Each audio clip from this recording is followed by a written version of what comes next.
Hello and welcome to the Footy Times Premier League review show. We are back after the international break to review the latest round of games. Lots to look forward to today, lots to talk about. But before that, please do like, share, and subscribe. It just takes a minute. Well, not even a minute, just takes a second, really, and it really helps us to bring more content. And we're trying to do something different today along the same lines as what we did for the last video about the best summer signing. So if you haven't checked that out, please do go check that out as well, where we sort of use images and stats in order to aid our arguments. So we thought we kind of liked how it came out. Hope you like that as well. So we will actually be using some of that for this video. So we wanted to try this. Let's see how that goes. And so I think we can dive right into the content. First game, I think there's only one place to start. Tottenham versus Manchester City. I will let Nisar take this one. Yep, it was a very interesting game. It was actually, we were just talking before the call, and it was like a replica. The result is a replica of what happened last time. A typical Mourinho masterclass, if you want to call that. So based on the from the heat maps on the right hand side of the screen, it's very evident of how deep Spurs were. Like I think they were very organized, very solid at the back, and like if you see the XG number, it was already only 0.76, but they actually ended up scoring 2 goals. So they really made most out of the few chances they created, and and some of the key takeaways that are mentioned are like just starking. But that I want to focus most on is Harry Kane's performance just in the season and in the season so far and in this game. He has 9 assists. Like let that sink in. 9 assists by Harry Kane, who is supposed to be like out and out striker. Yeah. Is that the It's highest? yeah, it's the second best in Europe's top 5 leagues. Oh, Wow. And I think that's less than 5. And I'm pretty sure it should be the highest in In the Premier league. League. I'm sure, Yeah. yeah. 9 assists already. Yeah. That's ridiculous. Yeah. Yep. Wow. Trent had like 13 and 12 the last 2 seasons, I think. De Yeah. Bruyne, De Bruyne had 20 last season. Yeah. So, yeah. Jeez. It's so I wonder if he's on par to break Henry's PL record. That's 20, right? 20. Yeah, It's that's 20. I think, Yeah. De Bruyne De Bruyne equaled it last season. equaled it Yeah. last season. Mhm. and Yeah, that's incredible. yeah, and even more striking is the next stat about like fouls suffered. He basically was like the two center backs were completely occupied by him. I'll let Avinash talk more on the images that are shown on the right. And the other was he was instrumental throughout the field. Like imagine Harry Kane doing 3 ball recoveries and 3 tackles and 1 clearance. As in these are like stats you would probably associate to a DM or a defensive player, but his contribution throughout the pitch was incredible. And for me, he was, although he did not score a goal, but he was clearly the man of the match for me. Uh, and then obviously, when you talk about Tottenham nowadays, you have to talk about Son. It looks like it is kind of the default thing that if Tottenham scores, Son scores. So Son, on the other hand, is on 9 goals, and I'm pretty sure most of the assists for Kane were towards Son's goals. And again, going back to the XG point, the shooting accuracy for Tottenham was way higher than Manchester City. Manchester City led in the possession stats as they always do, but again, they couldn't really convert it into any chances. And yeah, it was a typical Mourinho performance and a typical Pep performance for the season. I felt it's been that kind of a season where it's like, yeah, you let them play the passes, but yeah, you can basically expose them very easily. And yeah, I'll probably let Avinash talk about the image. He found these images, and I'll let him do the justice to those. Yeah, I mean, firstly, yeah, you mentioned lack of creativity, and another stat, I think it's probably listed in that list. I think they had like 19 crosses. This is Mhm. only one for Tottenham. I think that says everything about what City are resorting to. They're just not able to create the way they normally do. So they're just slinging balls into the box aimlessly. And well, Gabriel Jesus is their only striker, and he's not going to win headers. Hmm. But I think I wanted to focus more on their defense and sort of how easy they are to play through in general, and how easily Tottenham scored their goals. I think so. Basically, the two images are just what happened before the two goals. You see, the first one, I think Ndombele is the one circled in black, and he's in oceans of space. Rodri is nowhere near him, and Bernardo Silva he sort of committed himself trying to press. I think he thought that Ndombele would play backwards, and he sold himself and basically left. Ndombele just turned, and they had so much space to pick a pass. And if you'll see Harry Kane, I think you mentioned how he toyed with the centre back. So what he's doing is basically dropping deep, and both centre halves have stepped up alongside him, and they didn't need to do that. I think you need you need only one centre back to look after him, but both did, and then that left all sorts of space for Son to run into, to make the type of run that Son has kind of made his trademark this season. And it was just one easy ball over the top, and yeah, he's never going to miss from there in the kind of form that he's in. So that was so easy. And then the second one is just mind-boggling when I looked at that image. I was just watching the game or watching the highlights, I think, and I just see Harry Kane collect the ball and turn around. He's in literally oceans of space. He has the entire stadium to run into, basically, and he can just, he can just gallop forward. Nobody in sight anywhere around him. And all he had to do was pick a simple through pass to Lo Celso. It was just all he had to do is get the weight right, basically, and he did. And second goal, and that's game over. And yeah, So what a super sub. I think that was his first touch, and pretty much I his think first touch. literally first touch and first goal.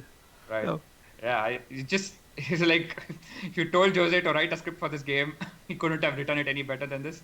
They were so assured. They knew exactly what they were doing. You mentioned that it was very similar to the last 2-0, right? It was the same scoreline as the last game. The only difference is I thought Tottenham were a lot more assured this time. That's They true. knew exactly what they were doing. They looked well drilled, and they look like, they are basically a Mourinho team. yeah. That's all I can say. Yeah. And so everything else that goes with it. So I think we have to consider them, title challengers. They are Yeah, from the based title on this performance. credentials. And, Yeah. and So- this is like the second season. It's Mourinho's best ever. I mean, he's done it with every team. He's won That's true. titles in the second season, and obviously the only one that he hasn't was with United. So, but he still managed to get second spot. But yeah, Mourinho. Do you feel like? Obviously, Tottenham's style of playing has changed tremendously from the Poch era. We see a quintessential Jose Mourinho kind of performance. Question is, has Harry Kane turned into the Drogba type of player, that someone who would hold the ball, bring in the forwards, and then try and I get think that? so it's almost like Drogba upgraded in a way, Yeah. because he's able to almost be a number 10. He's basically a deep lying centre forward. Yep. Kind of Yeah. what Firmino has been doing a lot, but obviously Harry Kane he's primarily a goal scorer who's kind of turned himself into more of a playmaker now. I think there are a lot of comparisons with Teddy Sheringham, who started off as a centre forward and then sort of went deeper to be more of a second striker, number 10. And yeah, I think we've touched on this a couple of times in the previous videos. For whatever reason, he's been sort of molding his game a little bit more in that direction for a while now. And this season, I think that seems to be the formula. Jose has hit upon that, and he's kind of seems like he's encouraging him to do more of that. Drop deep, hold the ball up, occupy centre backs, and then just let runners go beyond him. So yeah, you could say his version of Drogba, but in a slightly different way. Yeah. But what's next for Pep? As in, he signed a new has contract, so probably Messi coming to City. That seems to be the thing, right? Maybe that's why he signed a Yeah. contract. It's Yeah. kind I mean, it seems like they're almost setting the stage for a 2-year Messi contract Yeah. to sort of align with his contract. I almost feel like more than Messi, they need a Haaland kind of striker because they seem to be really poor in terms of attack. I think. Yeah, I think we discussed it before. They never replace Aguero. They never replace Fernandinho. They never replace Company efficiently. But Yeah. But after the first 8 games in the past 5 seasons, the season was the lowest number of goals they've actually scored, which was Oh yeah, 10 after that's eight Uh, games. The I think the last one where was in the first season of Pep, and then they had scored 19 goals. So you could see the stark mm. difference. difference in Yeah. not And having a quality goal scorer. yeah, and I also think that there's one stat where this is Manchester City's lowest goal number of goals after 8 games since 2006-7. Oh, Yeah, That's Oh, that was before the takeover. I mean, that's how mad this is. Like yeah. they were a team battling to stay up at that point. Yeah, that's That true. to have a Pep team play like that, and this Manchester City team who've done all sorts of incredible things in the last few seasons. There's another thing I was thinking about. This is we talk about Pep having to rebuild. To be fair, this is the first team he's actually building. I was Mhm. just thinking about this. The team that won back-to-back titles. If you look at it, all the key players were players who were already there. Yeah. You get company, yeah. Fernandinho, De Bruyne, Sterling, Aguero. He's not actually signed anyone who's made the team much better. Maybe you can give him Walker and Edison, Yeah. and Bernardo was good for that one season, I think, Hmm. the second season where they won the title. But outside of that, what has he spent? I He think we spent put out a 800 tweet. million. Yeah, we put out a tweet, right? 767 yeah. million or something. Yeah. Yeah, We said he could become the first manager to spend a $1 billion billion pounds. pounds, Bill. in history with a single club. True And that. you look at what he has but spent it on, it's mad. Defenders. All of the spine of the team is essentially players who are already there, and that's why he's struggling Hmm. because he needs to replace those, and he's not doing a good job. Yeah, that's true. So maybe he needs Woodward to handle his finances. Yeah. that shot it no boost. Yeah. We should probably move on. Yeah. Yeah. What do we have next? So Avinash, you are going The next game Yeah. is Liverpool. Liverpool versus Leicester. All right. Avinash, Yeah, I take it mean, away. yeah. What can I say? Really, it was just incredible. I think I put out a tweet as well. We look at who we had out for this game. That's our first choice centre backs, our top goal scorer, our captain and main defensive midfielder, our marquee summer signing, who happens to be probably one of the two best midfielders in the world, our top assister in Trent, and that's basically the spine of the team and some. And they still put in a performance like that. I have no words. It's like we call them mentality monsters, and they just keep proving that tag time and time again. Yeah, I mean, it was just in a way I thought it was actually the best performance since actually Leicester away last season, which many regarded the best performance of last season. And the XG also bears that out. I think it's our highest XG in the league since then, both 3.77, I think. So that's a lot. 3.77 XG is ridiculous. We scored 4 goals back then and 3 goals today, which kind of is in line with those numbers. And in some ways, the circumstances were similar as well, because I remember back then everybody was talking about Leicester. They were flying. They were second in the table. We had just come back from the Club World Cup and we had a few injuries, and everybody was saying this was the game where we come unstuck. And we kind of played them off the park. And it was almost like history repeating itself again. So in terms of the game itself, I actually thought, I mean, I was worried about Vardy as everybody else because we don't have the same pace in the back line with Gomez and Van Dijk, and we don't have the recovery pace. So I thought we might just sit off a little bit, maybe play in a more of a medium block and choose to counter attack more, basically to contend with Vardy, right, because of his pace in behind. But then I think we did none of that. We just defended Vardy the way Klopp always talks about defending the opposition's key players, which is just avoid passes to them. And that's kind of what we do. We played our usual high line, the usual high counter-pressing game, just choked Leicester, and they just couldn't play. They couldn't play through us at all. We're talking about how easy City were to play through. Well, that's one thing this Liverpool team are not, unless they have a collective off day like they did against Villa, but that just happens very rarely. When they're on it, you just cannot. They make it so hard for a team to just keep the ball for longer than 5 seconds. And basically what this shows is the quality of Klopp's coaching, that you have more than half your first team out, and so many. You had a kid playing in midfield in Curtis Jones, and they're still able to play like, just the way they always play. It's like nothing has changed. So that was just incredible to see how good we were off the ball. Vardy barely got a sniff. And on the ball, I thought we were even better, if that's possible. We just dominated the flanks. Robertson was as good as ever, and Milner was such a surprise package. So many great passes he was playing from that side, and Robertson was his usual self. He put a brilliant cross, I think, for Jota's second goal. Um, and just some of the interplay in around the final third was so slick. It was so quick. Leicester just couldn't live with us, basically. And also, I think Firmino was a big reason for that because he kind of, we've discussed this, he holds that sort of entire final third together. Just sort of back to his best, all the link up and the hold up play, the exquisite touches, flicks, tricks, everything was there. And he got his goal as well. He was so happy for that. At home, that's that what, too, yeah. Yeah, exactly. That too, yeah. He's actually scored already once, but that was a tap in, and this was a brilliant header, and he should have scored before that. I think it was Yeah.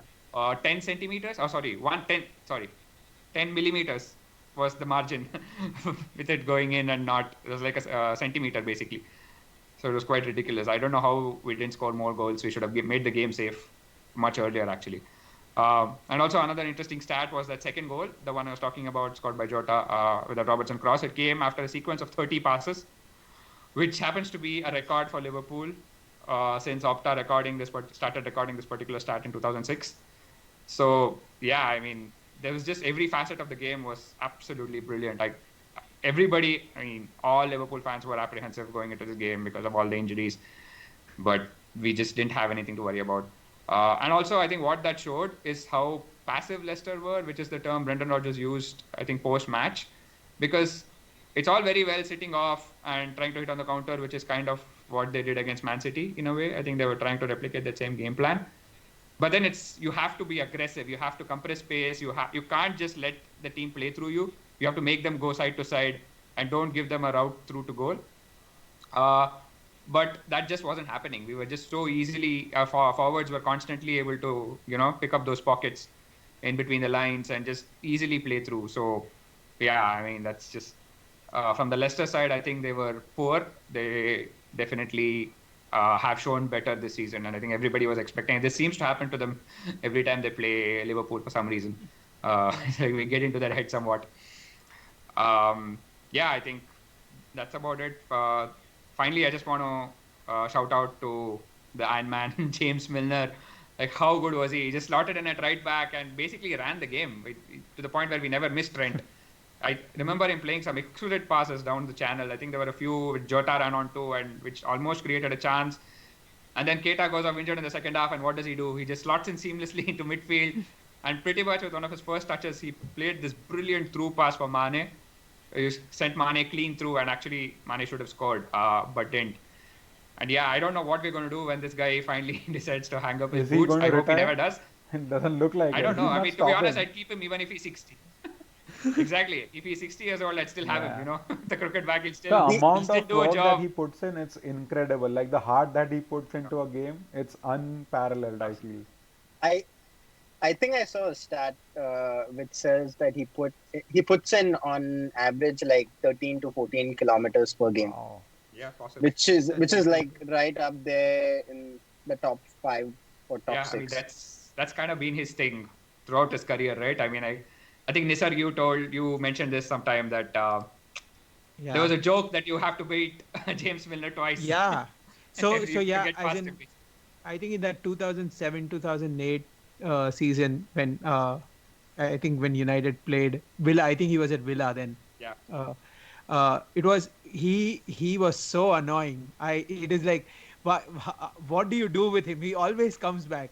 As in I put him in like a similar bucket as Tevez. Obviously Tevez was a striker, but I felt that like you have that bullish mentality of you cannot pass me just once. You have to work extra hard to pass me, basically.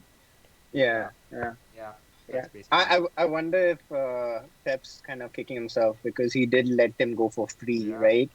Is Yeah, he the that's best free transfer in history? I mean, I'd obviously say that because I'm biased, but he's got to be right up there. Yeah. I mean, we did get Zlatan Ibrahimovic, who gave us 28 goals, but you know what? Yeah, you guys won the Just title. like with over Milner time, and stuff like that. long-term returns, I guess Milner is much more of a vital. Yeah, he's so Yeah. versatile, man. He just Yeah. drops in wherever you need him. And I remember, I think Patrice Evra was mentioning in post-match on Sky as well that he's one of his toughest opponents. And I've heard this before. from fullbacks. I think Dani Alves has also said it in the past, Yeah. how difficult he found Milner. And yeah, Ibra was basically eulogizing how much he likes Milner, how much he respects him, how hard Yeah. an opponent he was to come up against for the same reasons that we mentioned. He's so Yeah. hard. He attacks and then he defends. He attacks and he defends all game. Yeah. And yeah, as in What I one more thing I want to quickly mention about this game was like again I think in the best signings I mentioned Jota and how like the two-footedness and like he pretty much can be a replacement for both Mane and Salah, and Yeah. it's I think he proved it in this game. And also one more thing is like on the image that is there on the screen, like seeing the high line with all the Oh yeah, players that that's are true. I missing forgot. That's is true. incredible. Yeah, I forgot to mention that. It seems I was saying we played a highline, it's a similar style of play, and that I think the image kind of bears that out. It's compared to Leicester away last season, and it's pretty much the same. If you see, we had Van Dijk and Gomez exactly. in that game, who are really fast, or among the fastest centre backs, and probably the fastest players Yeah. in the league, and we still managed to play the same way with Fabinho and Matip, which is just incredible. That's just the confidence they have in the people in front of them, Yeah. that they will press and press and press again.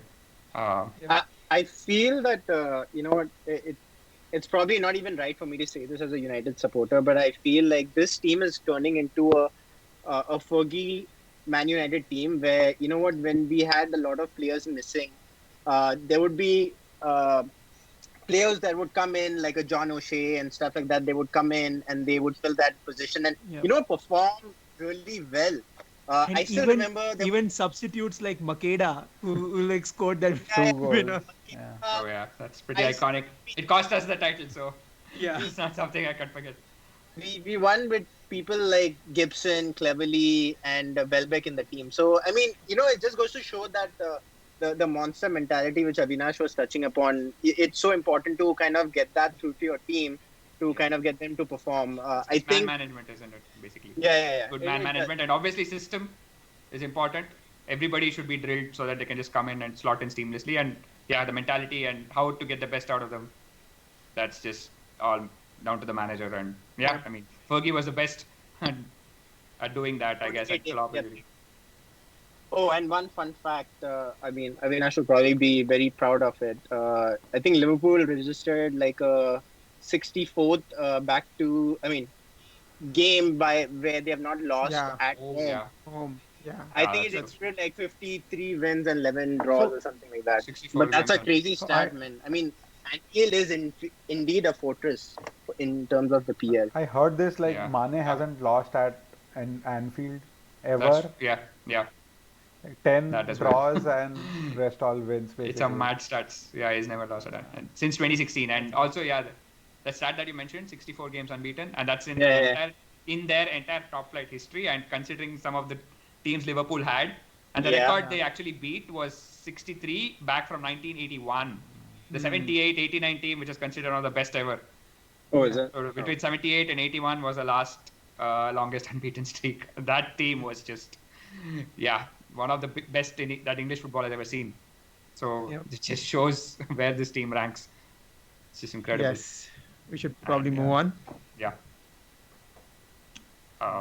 What's next? I think Man U are we doing Arsenal? Man U, Oh yeah, Man still U. in Europe. Yeah, okay, Man Man U. United. Yes, bro.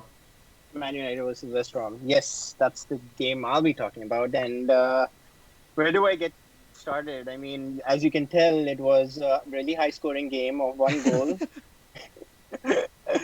Bruno scored the only goal of the game, which was a penalty, and he did miss the first penalty. And For the second time. itself, for the second time, back to back. So kind of, I don't know if that's affected What's his... up with Bruno? He's kind of not been at his best when it comes to No. penalty taking in See, season. I'll tell you what. This is where I think he comes from.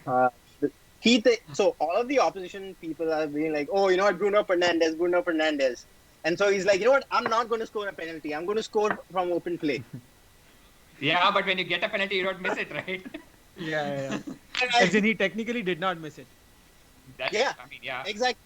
The He goalkeeper did- was way off his line. Actually, that was. Yeah.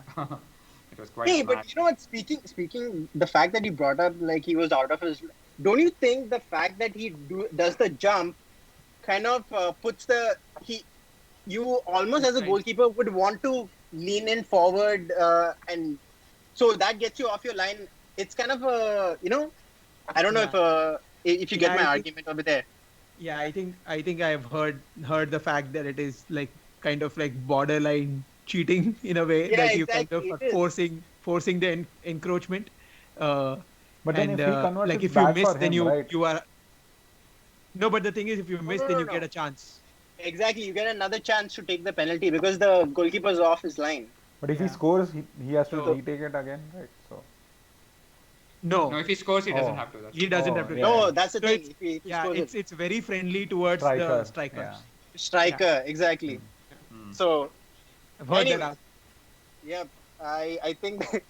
Anywho, so this game was of utmost importance, as you can tell, just because we've not United haven't been having a really good run of fixtures in terms of results are concerned. We did win the Everton game, which was okay. We won it, but we did have bad games before. Now this game, we were playing a team that was 19th in the league, and we still struggled to get that goal. I mean, even though we had an XG of about 2.46, um, we scored only one goal, and it came from a penalty. The Bruno had a phenomenal game as usual. He apparently created he had six key passes, which is supposedly max in one game all across Europe. So he is the make it or break it for this Man United team. I just touch wood he doesn't get injured or anything because we would be in deep shit. Um, so that was and here's the other one stat. I what, I have a couple of stats which I'm not really proud of as a United fan. Since the start of this season, we've only 16% of Man United goals have been through penalties. So we've been relying heavily on trying to get that spot kick to get us a Yes. goal and And I eventually a think that's win. the highest, right? Yeah, That's the yeah. highest percentage of It was penalties. the same last season as well, I think. For a Yeah, lot of penalties. Yeah. yeah. We did get quite a few penalties. So that's something I don't know if we should be relying heavily on that. It The doesn't seem other, to stop, so. the other, Exactly. the other aspect of it, I was gonna say was this season at home. If we hadn't won this game, we would have gone like 6 consecutive games without a win, and that's like extending into last season. I think the last win we had was against Bournemouth, 1 month. Yeah. Oh, at which home? was yeah. Oh, wow. Yeah, exactly. It's a really crazy stat, which obviously not proud of. Um, more on, kudos to West Brom. They made it very, very difficult. We did create quite a few chances. Our strikers, Marshall and Rashford, obviously didn't, put those chances away. But you know what? Shout out to our academy product player who plays for West Brom, Sam Johnston. Phenomenal. I mean, he turned into like prime Oliver Kahn, Buffon, all the How best many goals. goalkeepers have you loaned out?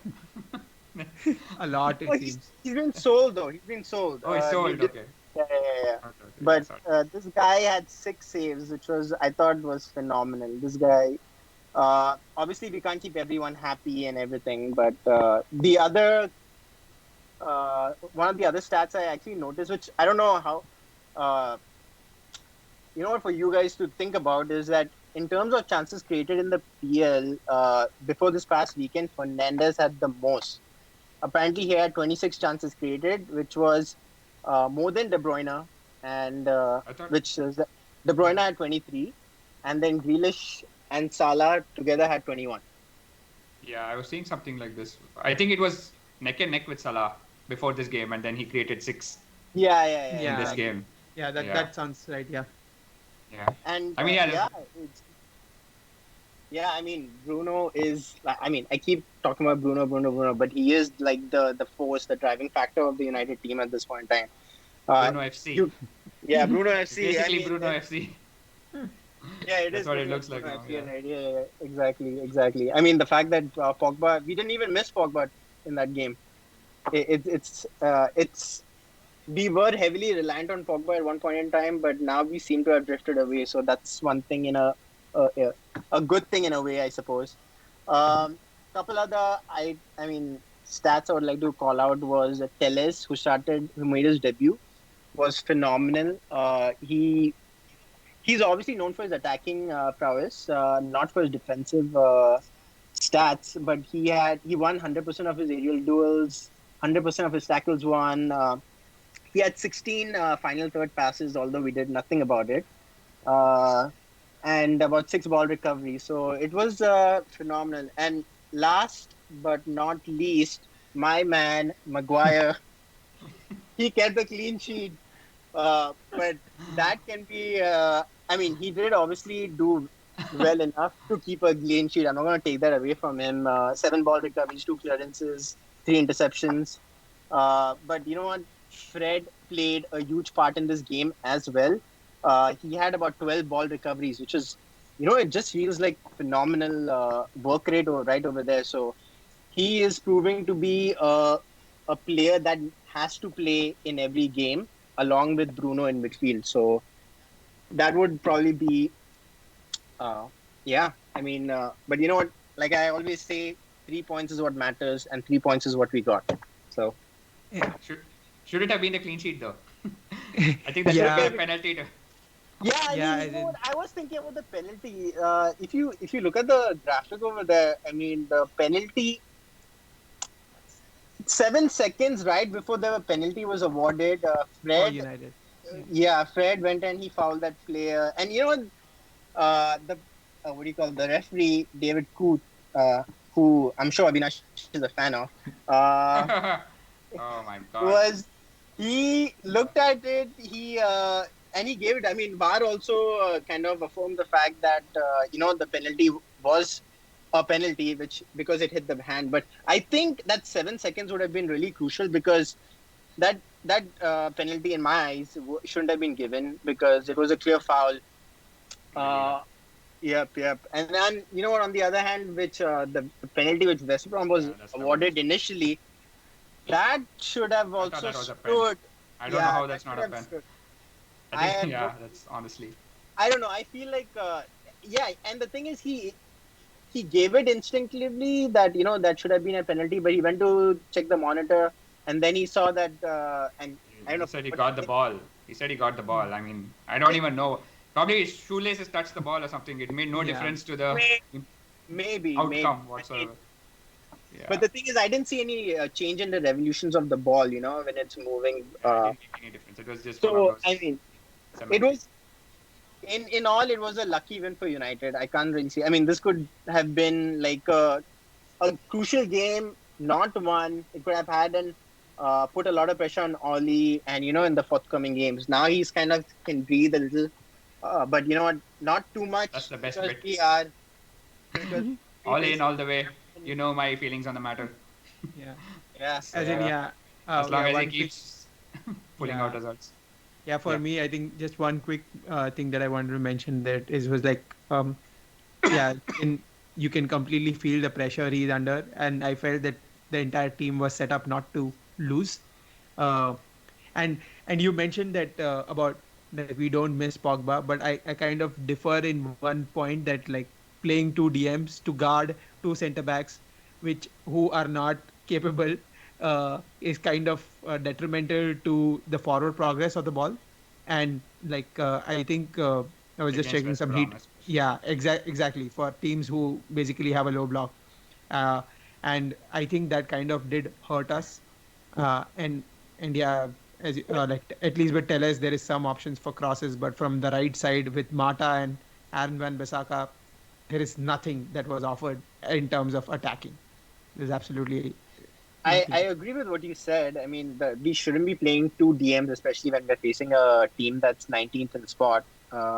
But the problem over here is that we've conceded so many goals that we've struggled to keep those clean sheets. I think that was the whole idea Yeah, yeah, that is of what. playing those two DMs. I don't know if there's any DM that can actually complement Pogba at this point in time.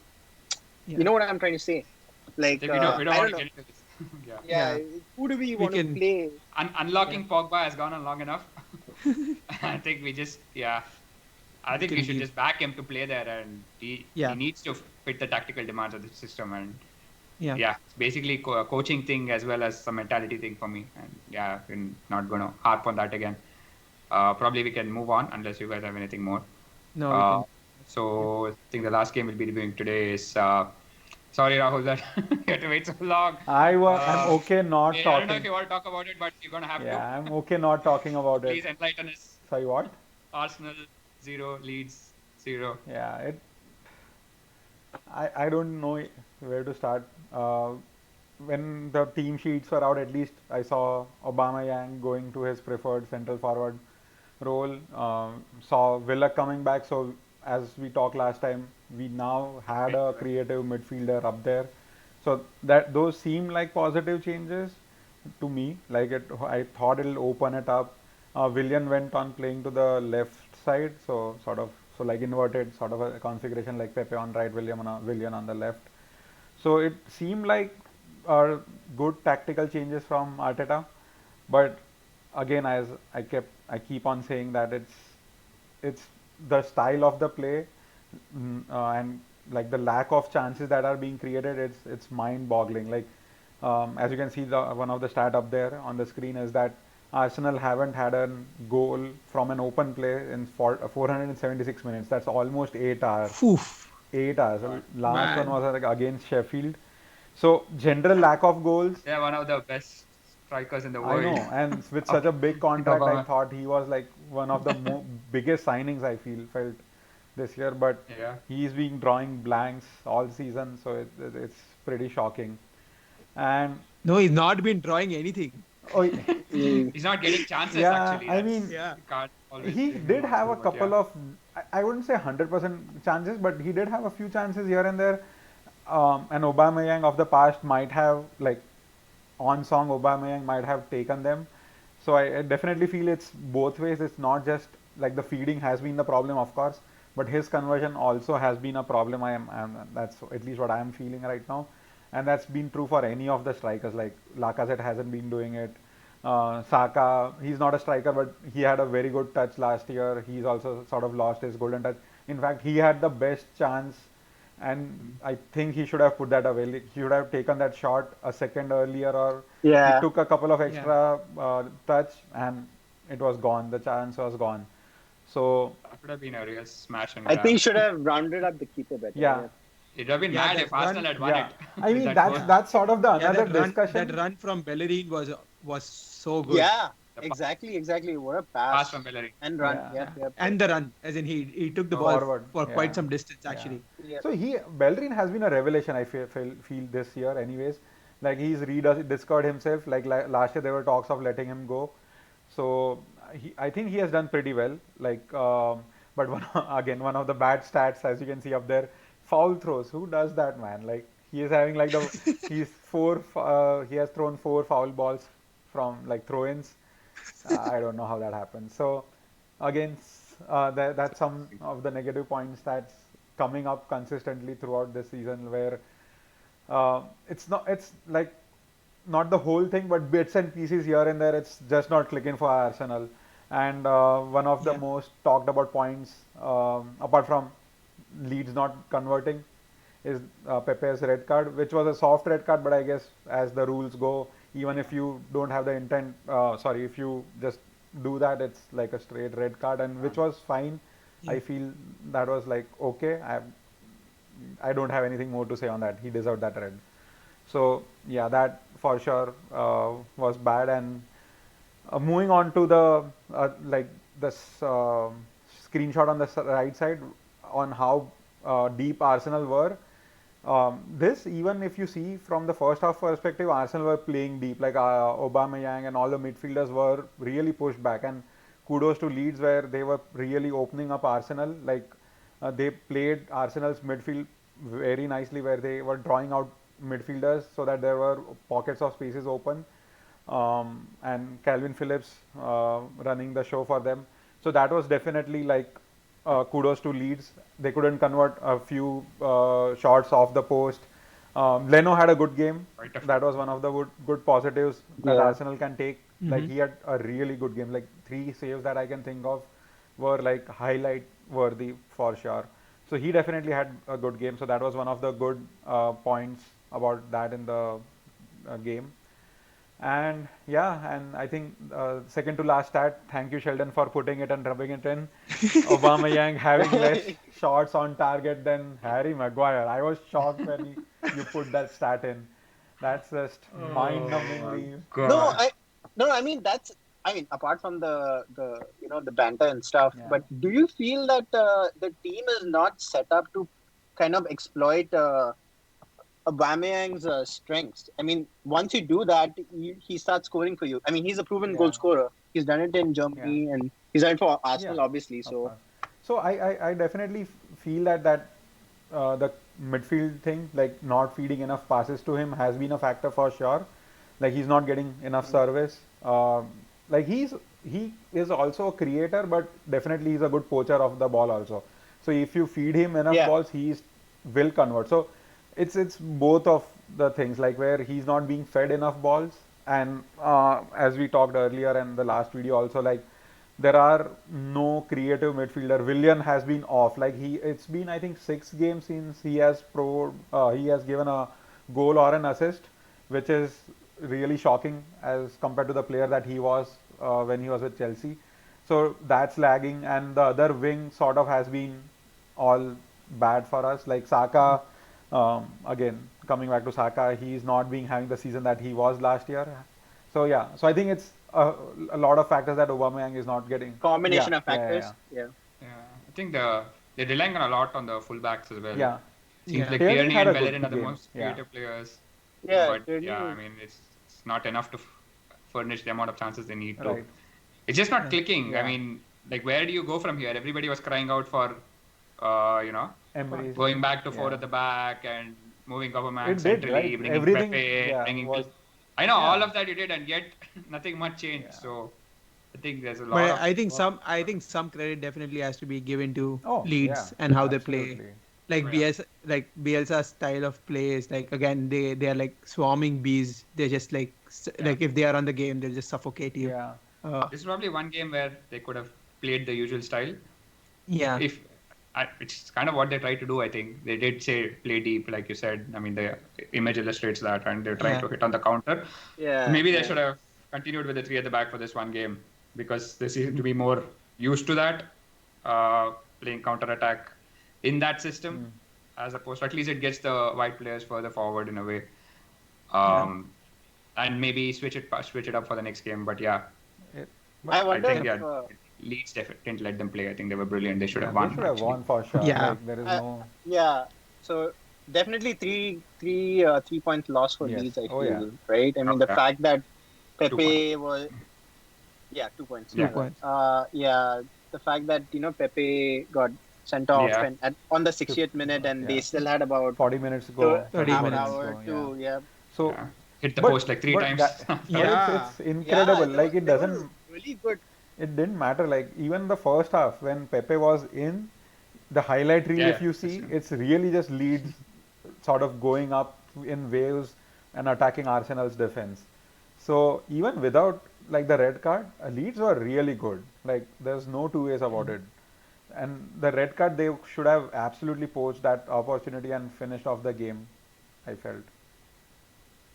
Mhm. Yeah. Yeah, Yeah. Good Yeah. point. So, but I think Arsenal should probably be happy with that Oh point. yeah, definitely. And they could even have won it. So at the end of the day, the result Yeah. isn't bad. But yeah, I think just There were things are not getting better in terms of At this point, I'm not seeing a sure path. if Emery was bad. Like the way it's going, like Emery, I think the stats and everything. I mean, Yeah. yeah.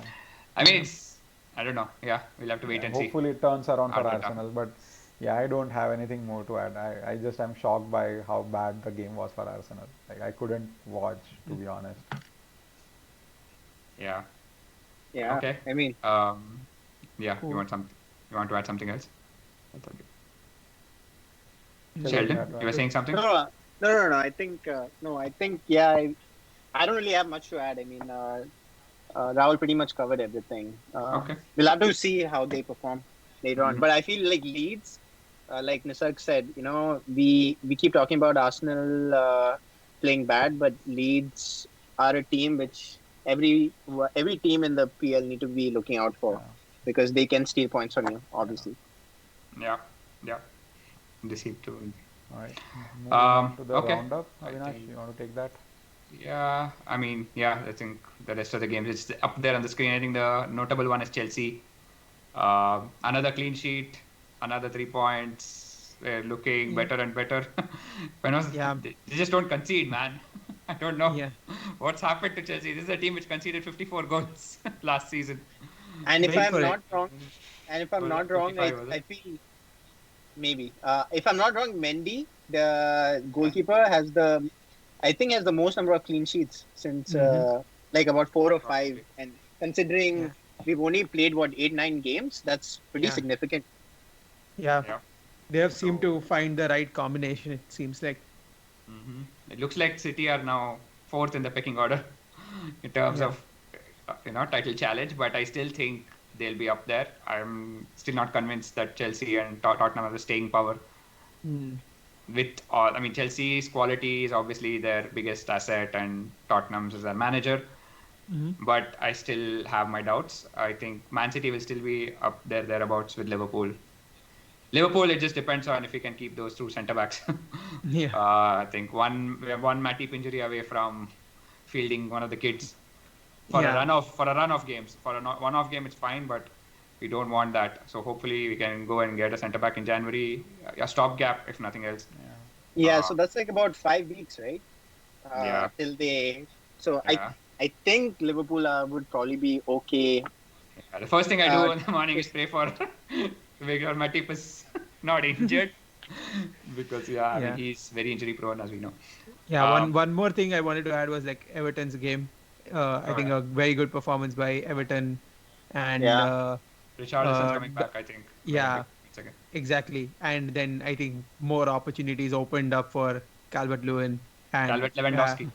Yeah, That's what he's. I think he's like the quintessential poacher, as in he's just there in the box and he scores the goals and just keeps on piling the looking stats. incredible, keeps- man. His hold up play is also phenomenal. I Yeah. I think all those aspects he already had to his game. Yeah. His work rate and link up play and all. One thing that was missing was goals. His numbers were poor before this, but since Ancelotti's taken over, he's just coached him right, and I feel like this guy is going to go to a big club soon. If not next summer, then the one after. He's definitely. I think this is not just a flash in the pan. He could Yeah. not I be a think key it's. top striker. I think it's another Kane in the making. He could end up. I was gonna say he could end up at City, but I don't think City would want to take a chance on him just yet. They may want someone more prolific in the sense of like a Haaland. But you may never know. Bayern Munich coming in. Well, it's too early for that. I don't know. Maybe Barcelona. Will He's come definitely not going to Liverpool, but yeah. Yeah, that's not gonna happen for sure. Yeah, that's true. I wonder but yeah. when was the last time someone switched sides. But Sometime in the 90s. I don't remember. Anyway, yeah, good luck to him. And that should do us, I think, for this week. So great to be back. So we now have a run of games till March. I'm sure everyone's looking forward to that. So hopefully, we can keep this going. And we will see you next week. next week, Thanks for joining us. Bye. take care. Bye.